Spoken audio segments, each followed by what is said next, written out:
Hey everyone, I'm Jay. And I'm Sean. And we watched a movie. Yeah, we did. Whew. Boy, did we. She's called Charming. You will find her on Netflix. But I'm going to caution you right now. Do not bother.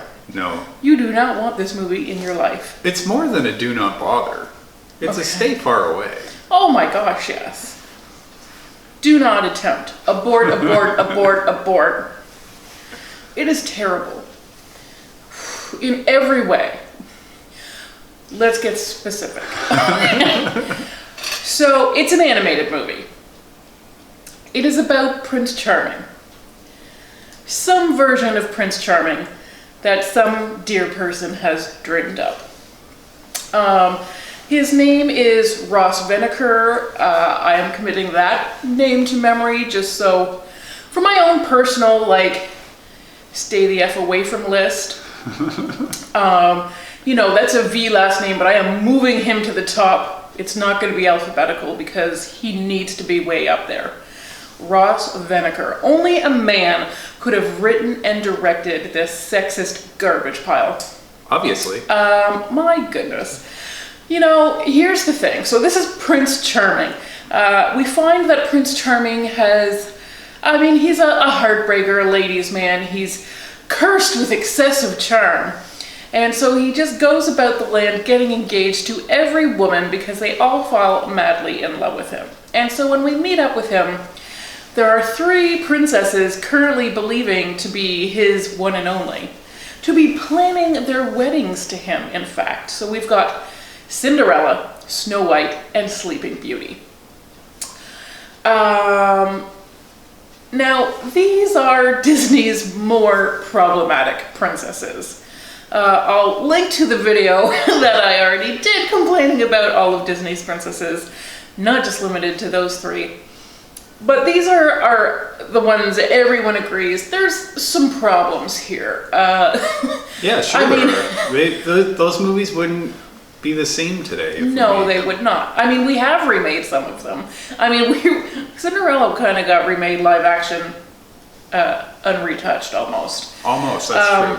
But Snow White, Sleeping Beauty is what I was gonna say. We don't even tell Sleeping Beauty's story because she's so passive that we have now adopted the villain, Maleficent, because that's a much more interesting character.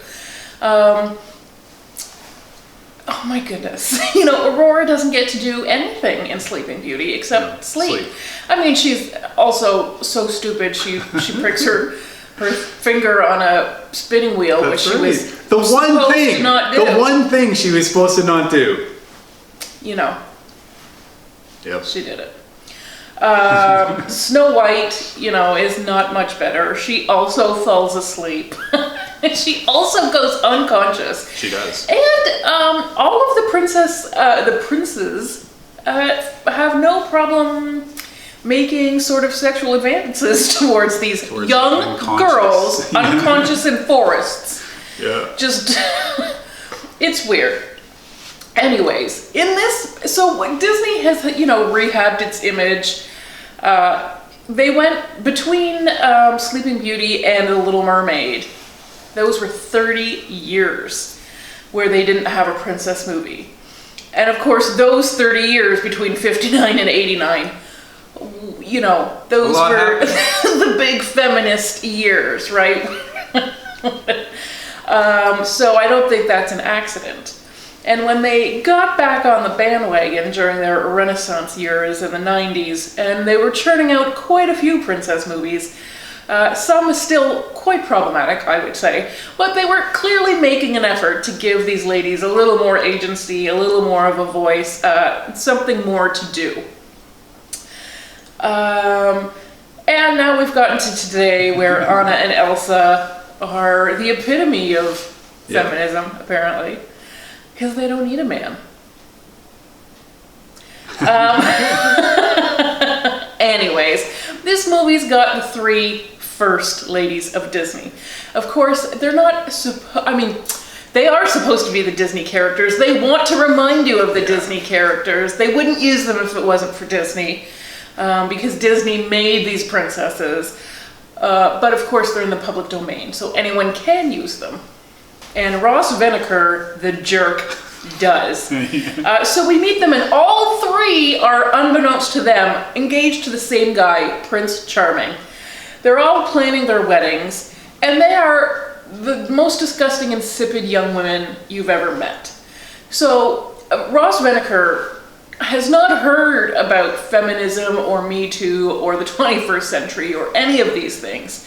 He hasn't heard that generally as a society we have tried to rehab the princess problem. No, he's going back, and instead of giving the princesses more, he's giving them less. He's making them reprehensible. And he's saying, yeah, well, really, we should be retelling history through the poor prince's point of view. Yeah. That's the sucker that's been misused all these years. What? That is the message here. Also, as Ross Venokur understands it, Prince Charming, it's the same prince for all three ladies. He doesn't understand. If you've seen these movies, they don't look alike in the least. Aurora has Prince Philip, Cinderella gets Prince Charming, and Snow White's prince is such a footnote in the story. He's only known as the prince. That's why we remember Snow White for the Seven Dwarfs, because they were the interesting characters. It's not Snow White, it's not her prince. The villain is more interesting, her sidekicks are more interesting. You're right, the prince is a footnote. The prince is very much a Prince footnote. Charming. No, it is not. They're from different places in the world. I know that because I've been to Epcot. That's right. Snow They White's do all in hang Germany. out at different countries. Yeah, they do. So in this movie, you have to accept that Prince Charming somehow is the same prince to all of them. He is cursed with excessive charm. His father's ex-platonic girlfriend put a curse on him as a baby. Yeah, that's a whole other thing. It's a whole other thing. The jilted woman is going to ruin love for everyone. For some reason. Nemini never wish. Yeah. Boy, do I never wish I saw this movie. Anyways, put a curse on little baby Charming. Made him excessively charming. What kind of curse is this? There are so much more direct routes to revenge. Oh, it's a very than complicated to make him plan. so charming that everyone falls in love with him, so that he can never really know what love is because it's too easy. Ugh. Anyways, now he wants to inherit the throne, and he's coming up on his 21st birthday, which, obviously all of these princesses were teenage girls. But I do feel like in the 21st century, we maybe shouldn't be like, he's 20 years old, he's totally capable of making this decision. Have you met him? Also, his chin is down to his belly button. It's true. Who designed this guy? Because I feel like we'll get to Lenore in just a moment, but I feel like the female character in this movie was designed to look an awful lot like what's his face from Tangled. Oh yeah, she does. Yeah, Flynn. Yeah, Flynn she does. Who's the handsomest of all of the princess escorts? Oh, is that official? Officially, Okay. Yeah. Disney famously had a female room just filled with people screaming out their favorite That's body how parts. you do make it, yeah. Yeah. That's how they arrived at his perfection. And this Prince Charming, thank goodness he's charming. Yeah, there's a reason we don't call him Prince Handsome. Anyways, maybe that was his real curse. So he's stringing all these ladies along. Oh, he sure is. Yep. They are in love with him, but he also proposed to all of them. There is nothing in the curse that says he has to do that, and yet he seems to have left a string of broken hearts and fiancés all over the kingdom. That's right. We only know of these three because they're the famous three. Who knows how many women are expecting to marry him any day now? Anyways, he's not going to marry any of them. He has to find his true love by running a gauntlet. Please don't even ask. I mean, his father is like, this gauntlet will help you become a man. Okay, that's fine. He's gonna become a man, and then he's gonna find his true love, and then the curse will be broken. But if he doesn't do it, then love will be banished from the kingdom? That's correct. Like, nobody will ever feel love again. No one will ever feel love again. So... Yeah. Okay. So because both he and his father don't really believe in him, they both hire a guide to help him through the gauntlet. And her name is Lenore, except for she's got a clever trick mustache, and she goes by Lenny, because obviously a man would need to help you through the manhood gauntlet. Yeah, correct. Now Lenore is a thief, and she is legitimately after his money.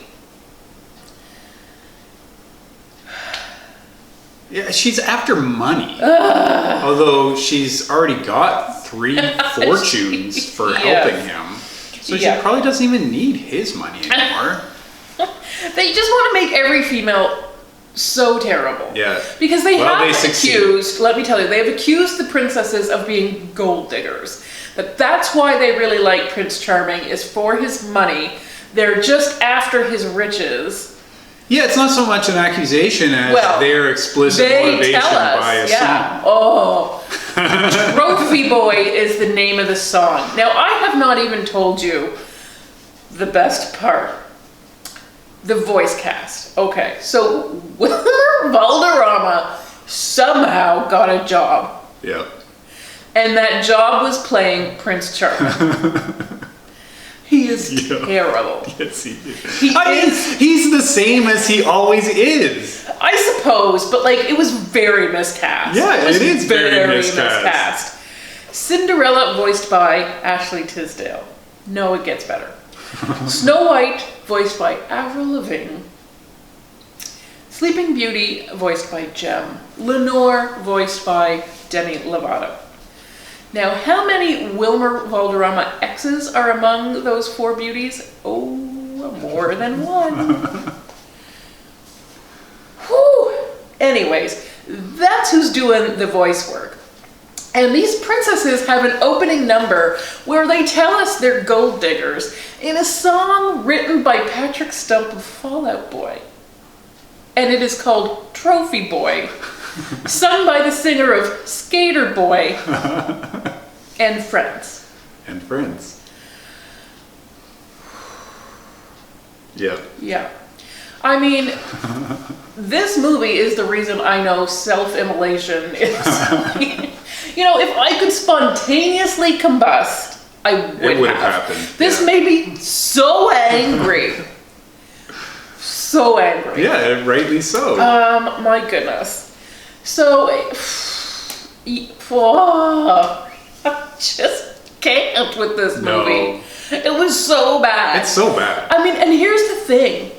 It's not, I mean, even if it wasn't like a sexist rat trap, it is so bad. Like, it's a bad movie. It was very badly written. The pacing is ridiculous. It's quite dull in most of the movie. Except for the catchy songs. There are no catchy songs, which is very surprising since Patrick Stump was on board. Yeah. All of the voice, well, not Wilmer Valderrama, but all of these voice people are singers. Yeah, so and there's I don't know that you mentioned Sia, but I didn't, because she's not a princess, but Sia she's also in and it. Steve Aoki are voices in the film and contribute songs to the soundtrack. But they're not good. None of them are good. And nothing is good about this movie. And that's why it's a total avoid. Because it's a bad movie, and it's also just horrific when you sit down and think for 10 seconds about what this all means. Yes. I mean, don't let your children watch it. Like, this is really... It's horrible. Not okay. It is the worst message. Well, it's more than one bad message. Yes, it is. It's multiple bad messages that you would just expose your kids to. Mm-hmm. It shouldn't exist, this movie. Should not exist. And... I think somebody eventually caught on to It Shouldn't Exist because it was ready to go in 2017. And they inexplicably just delayed it to like 2018, where it came out in Spain. And then it got shown around Africa. And then not until 2021, when they knew people are prisoners in their homes on lockdown, we'll sell it to Netflix. And Netflix should have passed. Yeah, so possibly this was part of a package. Often when you see really terrible stuff on Netflix, it's because they wanted a big movie, but they studios don't sell just big movies anymore to Netflix. They sell them in packages. So to get the big movie you want, you'll have to accept all these other minor movies as well, probably sitting on dusty shelf movies as well. So I bet that's how this one snuck in. Well, Netflix should. But Netflix could have just kept it on its own shelf. There's no reason to put it out there in the world, because the world is a worse place for having this movie streaming anywhere in it. Yes, it is. It is a terrible movie. The animation is It's bad. Really weak. Yep. Like, why has this movie even been made? Like, nobody cared about this movie, which is the right thing. But then just don't make it. Like, Yep. how many people said yes to this movie? Put money towards this movie. It is so terrible. Yep. And I just kept thinking, is there supposed to be some irony here? Like, it's so the opposite of what it should be. Is it doing this on purpose? And it must be. It must be. It must be like some kind of farce. Except for it is so poorly written, it never communicates that to you at all. There is no wink. There is nothing clever here. Nope. Oh my goodness. Yeah, if you're going to be this offensive, you better also be getting your real message across. Exactly.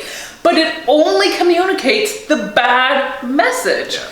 So that is, and I don't know if I'd sleep better knowing, like, is this just terrible writing or is this terrible messaging? And it doesn't matter because it is both terrible writing and terrible messaging. Yep. At the end of the day, that's all it is. This movie is so bad. And it's not an entertaining kind of bad. Like, it is a very boring, crummy, subpar movie. So you can't even hate watch it. You can't even be like, well, how bad could it be? I'll watch it. No, it's so bad. Yep. I honestly don't know how we made it. Well, I know why we made it to the end. We were very busy doing other things because we had to be, because it was so boring. Yeah. So that's this movie. That's this movie. It's called Charming. It is on Netflix. But do not take that. Do not misuse that information. Nope. Don't you do it. Nope. It's bad. It's bad. It's bad for your soul. Yes, it is. And like, this year has already started off kind of poorly. We just don't need any more black marks. No. So protect yourself. Practice self-care. Edit this from your streaming possibilities. You'll be better off for it. Yes, you will. Thanks for watching, everyone. Bye.